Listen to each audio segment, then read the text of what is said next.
Welcome back to the 11th glitch.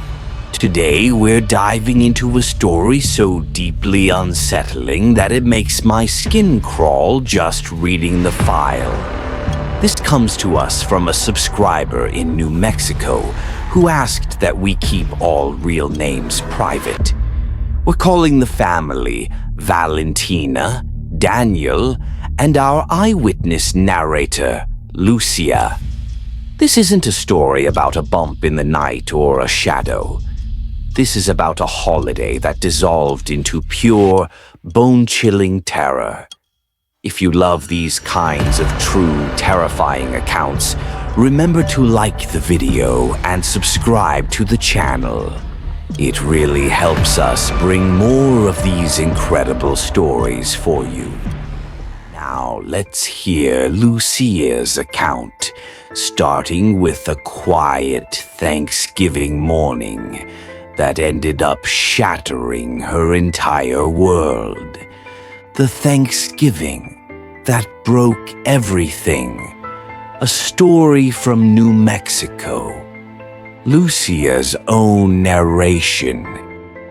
You know how some memories just feel carved into your mind? For me, that's Thanksgiving, but not for the reasons it should be.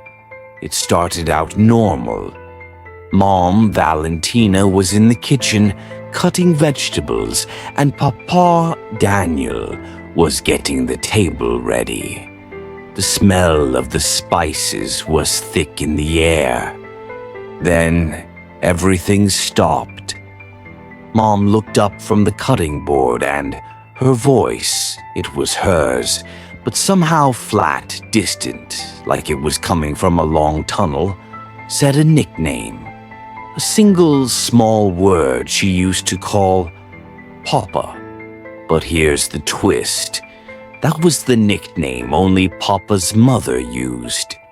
His mother passed away before Mom and Papa even met. He had never told Mom that name. It was their own private, dead history. We all froze. Papa just stood there looking like he'd been hit by a ghost. But it wasn't just the name. Mom wasn't okay. She looked dizzy, pale, like blood had drained from her face. She was moving through the simple task of cutting vegetables with unbelievable slowness, almost dragging her hands. Her eyes were vacant, and it was the worst feeling, watching your mother, knowing her body was moving, but the person inside wasn't there. It felt like someone else was driving her body. It was bone-chilling. Papa knew instantly something was deeply wrong, something unearthly. He called the local priest, Father George. "Father, I don't feel good about my wife today. Her behavior is not okay. It feels unearthly," he told him, his voice trembling as he explained the impossible nickname.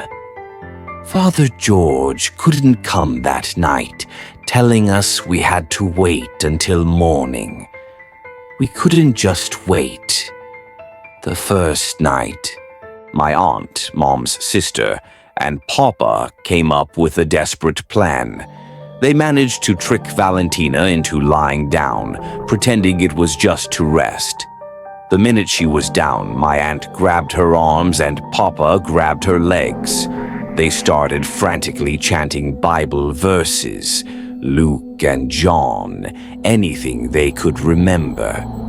The reaction was immediate and terrifying. I watched wide-eyed as every single strand of Mom's dark hair floated upward. It wasn't static electricity, it was pure, weird energy. It flowed straight up until her hair stood out like a massive, bristling ball of dark wire, defying gravity completely. Then, the voice came. It was furious, deep, masculine, and mocking. It was utterly devoid of human warmth. "Oh my, now you are playing with me. Now you are starting to make me angry. What do you want? Do you want me to kill Valentina right now? Do you want to see your wife dead? Do you want me to eat her heart from inside? The laugh that followed, a killer laugh, cold and horrific, is a sound that still plays in my nightmares. My brave aunt didn't hesitate. She slammed the Bible right down on Mom's chest. Mom screamed, the sound switching violently between a low, guttural man's voice and a distorted, high-pitched version of her own. In that split second of pain, I heard my real mom's voice. "I am in trouble. Please help me, please. Please help me move this Bible out of my chest." My aunt asked why she couldn't do it herself. In a flash, her voice changed again to the deeper, guttural voice of a man, and Mom smiled like a creep with widened teeth. That was something. The screaming eventually stopped. After more restless, tormented movement, she finally fell into a dead sleep. Nothing else happened that long, silent night. The next morning, Valentina was confusingly fine. She was smiling, normal, like nothing had happened. We almost convinced ourselves it was a terrible family panic attack until Father George arrived. The minute he stepped through the door, something in her woke up. She became instantly furious.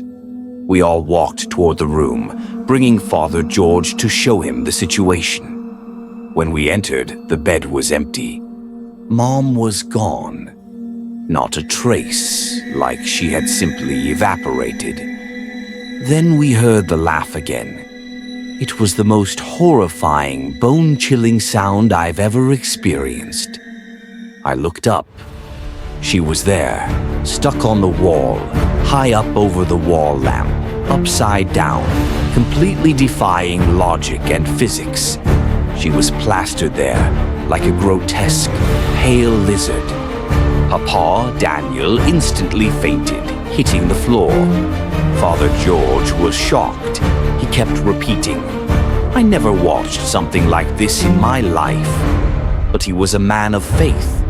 He pulled out the Holy Cross and started chanting the verses from Corinthians, thoroughly and loudly. The more aggressively Father George read, the more ferocious Mom became. Her eyes were bloodshot red with dark, bruised circles underneath them. She was screaming in gibberish and cursing Father George by name. She gradually started sliding down the wall, but instead of falling, she stayed suspended midair. In an instant, she vomited a thick stream of black liquid right onto Father George. He didn't flinch. He just stayed there, raising his voice and reading louder, the cross held steady. Father George asked the question that shook the house. "Who is inside of you, Valentina? Speak your name." When she didn't reply, Father George pressed again. The demon resisted, and that's when the impossible happened. She reached out and lifted the heavy couch beside her, which was many times her weight. Father George became furious. He produced the holy water and flung it onto her. A plume of white smoke instantly erupted from her skin as the voice screamed, raw and agonizing, "I am burning like fire." The demon admitted it was from the famous haunted street nearby, that it had been attached for 15 years, starting when she was 7 and saw it up in a tree. That claim of no harm was clearly a lie, but the idea that it had been hiding inside my mom for 15 years, waiting until Thanksgiving to finally show itself, is the most terrifying thing of all. Father George seized that moment. "In Jesus' name, I command you to speak out your name, or I will cast you out to the hellfire by the authority the Lord has given me." That threat terrified the demon. The voice inside my mother cried out, panicked, begging the priest not to send it to the hellfire, and finally said its name out loud. Father George wasted no time. He fixed the cross on her and commanded, in the name of Jesus, for the demonic presence to leave her at once. Valentina's body became a terrifying sight, twisting, flipping, and convulsing in absolute pain. She cried out loudly, not the demon's voice, but a sound of torment. Finally, with a sudden motion, she ran and flipped harshly onto the ground. I literally saw a ribbon of black fumes, like dark smoke, come out of Mom's mouth. She went into a deep, empty sleep. It was over. The suffocating pressure and the terrible smell in the room instantly vanished. We could literally see a dark, hazy figure leave the room and dissipate. At last, relief flooded the house. 15 years. The idea that it had been hiding inside my mom for 15 years, just waiting for the right moment, that curiosity, that lie of no harm, is the most terrifying thing of all. Even after all these years, I get chills on my bones when I revisit this memory on my mind. Lucia's story truly illustrates how easily the veil can be pulled back. The idea that this entity was attached for 15 years and the only thing that gave it away was a secret nickname. It's chilling. Well, for today's story, I can say the light always wins upon the darkness. If you're watching right now, show some love in the comments section if this story sent shivers down your spine. That was a difficult story to tell, but we are grateful to Lucia for sharing her traumatic experience with the 11th Glitch community. We believe in shining a light on these dark moments, and as we saw today, the light always wins. If you have a story, a photograph, or an event that science just can't explain, don't forget to DM me on Instagram. Your account could be the next incredible, terrifying file we dive into. Thank you again for your support. Until next time, lock your doors, turn on the lights, and please stay safe out there.